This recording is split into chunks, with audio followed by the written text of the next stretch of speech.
જય શ્રી કૃષ્ણ બોલ. તો આજે હું તમને શ્રી ઠાકોરજીને ઉષ્ણકાલમાં કઈ રીતે શણગાર ધરાવવા અને કઈ રીતે વસ્ત્ર ધરાવવા તે જણાવીશ. તો સૌપ્રથમ તો આપણે વસ્ત્ર ધરાવીશું. જ્યારે આપણે ઉષ્ણકાલના શણગાર કરતા હોય ઠાકોરજીને ત્યારે આપણે એ ધ્યાન રાખીશું કે જે વસ્ત્રનો રંગ છે તે શીતલ હોય. અહીંયા હું સફેદ વસ્ત્ર ધરાવી રહી છું. આપણે એવું કોઈ પણ રંગનું વસ્ત્ર ધરાવી શકીએ કે જે કલર શીતલ હોય, એટલે કે વરિયાળી છે તો એમાં એકદમ આછો લીલો આવે છે તે, પછી પીળા કલરમાં પણ એકદમ આછો પીળો જે કલર આવે છે એ લઈ શકાય. પરંતુ અહીંયા લાલ, નારંગી, એકદમ જે ડાર્ક ગ્રીન કહીએ આપણે એવા કલર આપણે અહીંયા ઠાકોરજીને ઉષ્ણકાલમાં નથી ધરાવાતા.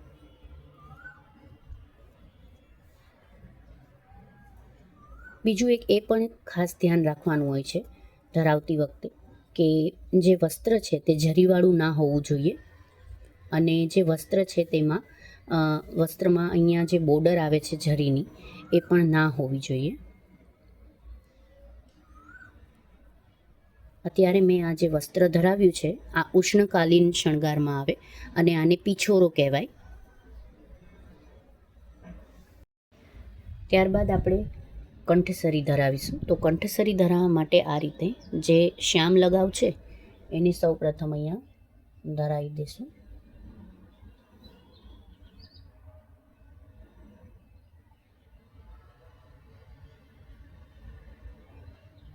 અને ત્યારબાદ આ જે કંઠસરી છે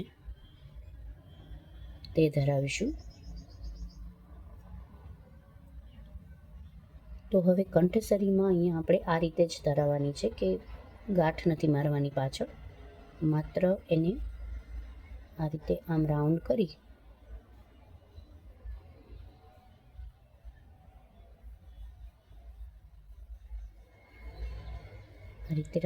અને અહીંયા ધરાવવાની છે. હળવેથી અહીંયા શ્યામ લગાવ પર પ્રેસ કરવાની છે.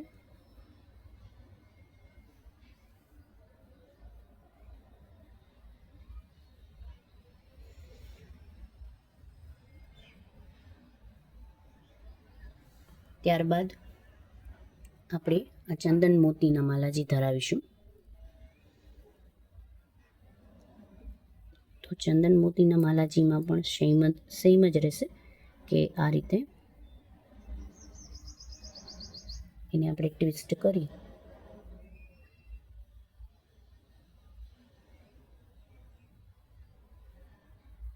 અને અહીંયા ધરાવીશું.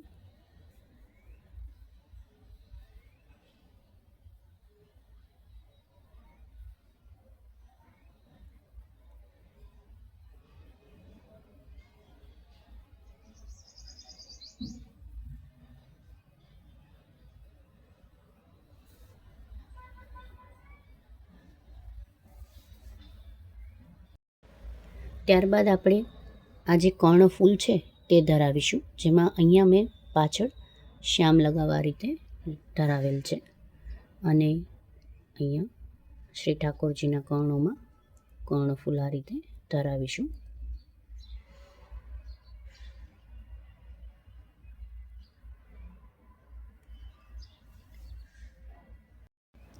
ત્યારબાદ આપણે આ જે ગુંજામાલા છે તે ધરાવીશું. તો જ્યારે ઉષ્ણકાલીન શણગાર કરતા હોય ત્યારે વ્હાઇટ ગુંજામાલા ઠાકોરજીને ધરાવવામાં આવે છે. તો અહીંયા મારી પાસે આ જે વ્હાઇટ ગુંજામાલા છે તે હું અત્યારે શ્રી ઠાકોરજીને ધરાવી રહી છું. એને ટ્વિસ્ટ નથી કરવાની, બસ આ જ રીતે હળવેથી અહીંયા વારાફરતી બંને જે છેડા છે એને અહીંયા આ રીતે ધરાવીશું.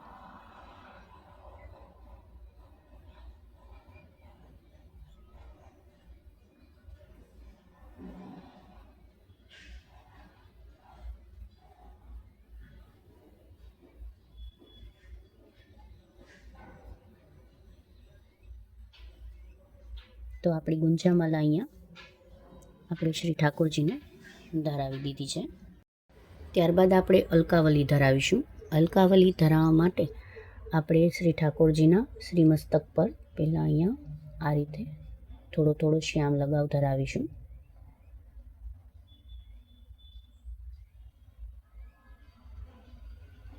જેથી કરીને આપણે અલકાવલી સરળતાથી ધરાવી શકાય. હવે અલકાવલી ધરાવી રહી છું હું.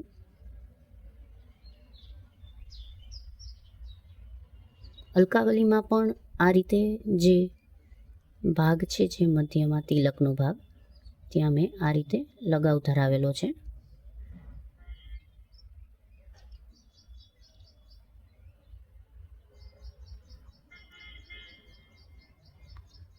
અત્યારે હું જે શણગાર કરી રહી છું ઠાકોરજીને, તે ચંદન મોતીના શણગાર છે. કેમ કે ઉષ્ણકાલમાં માત્ર મોતીના શણગાર, છીપના શણગાર અને ચંદન ધરવામાં આવે છે. ચંદન મોતીના શણગાર જેને આપણે કહીએ, એ જ શ્રી ઠાકોરજીને ધરાય છે. ઉષ્ણકાલની અંદર ઠાકોરજીને સોનાના, ચાંદીના કે હીરાના શણગાર ધરવામાં આવતા નથી. પુષ્ટિમાર્ગીય સેવામાં શ્રી ઠાકોરજીના સુખનો વિચાર કરવામાં આવે છે. અહીંયા મેં અલકાવલી શ્રી ઠાકોરજીને ધરાવી દીધી છે. ત્યારબાદ આપણે શ્રી ઠાકોરજીને આગળના શ્રીમસ્તક શણગાર ધરાવીશું. એના માટે અહીંયા આ જે શ્યામ લગાવ છે એને મેં આ રીતે ધરાવી દીધો છે.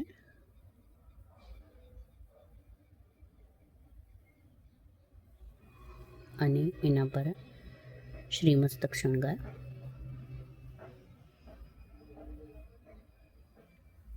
ત્યારબાદ શીશ ફૂલ ધરાવીશું. તો શીશ ફૂલમાં મેં આ રીતથી અહીંયા શ્યામ લગાવ લગાવેલ છે.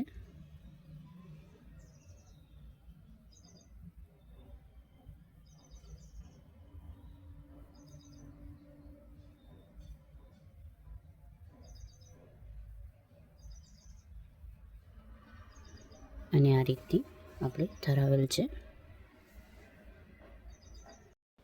ત્યારબાદ શ્રી ઠાકોરજીને નકવેસર ધરાવીશું.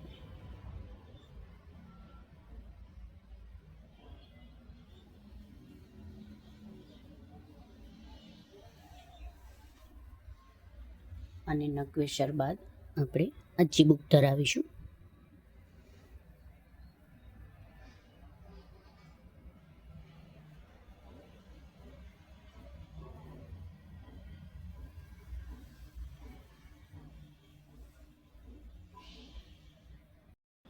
તો ત્યારબાદ છે એ આ કળા ધરાવીશું. ઠાકોરજીના શ્રીહસ્તમાં કળા આપણે ધરાવી દઈશું. અહીંયા જે મેં તમને વસ્ત્ર ધરાવવાની રીત બતાવેલી છે તે ઉષ્ણકાલીન છે, પરંતુ આ બદલી જાય છે જ્યારે આપણે શીતકાલમાં ઠાકોરજીને વસ્ત્ર અને શણગાર કરતા હોય ત્યારે શણગાર પણ બદલી જાય છે અને વસ્ત્ર ધરાવવાની રીત પણ બદલી જાય છે. તો હવે હું શ્રી ઠાકોરજીને ચંદન ધરાવીશ. તો આપણે શ્રી ઠાકોરજીના શ્રીઅંગો પર આ રીતે ચંદન ધરાવીશું. ચંદન જે છે એ શ્રી ઠાકોરજીને અખાત્રીજથી લઈ અને રથયાત્રા સુધી ધરાવવામાં આવે છે. અને ખાસ કરીને જણાવું તો સૂર્ય જ્યારે રોહિણી નક્ષત્રમાં પ્રવેશ કરે ત્યારે તો ખાસ ધરાવવું જોઈએ શ્રી ઠાકોરજીને ચંદન. એ 15 દિવસનો સમયગાળો હોય છે જ્યારે સૂર્ય છે એ રોહિણી નક્ષત્રમાં પ્રવેશ કરે છે. તો આપણે શ્રી ઠાકોરજીના શ્રીઅંગો પર ચંદન ધરાવી દીધું છે અને એ પણ માહિતી મેળવી કે ચંદન ક્યારે ઠાકોરજીને ધરાવવું જોઈએ. તો આ જ રીતે આપણે પુષ્ટિમાર્ગીય સેવાની રીત અને વિવિધ પુષ્ટિમાર્ગીય પદ્ધતિ જાણવા માટે અવનવા વિડીયો બનાવતા રહીશું અને મળતા રહીશું. ત્યાં સુધી બધાને જય શ્રી કૃષ્ણ.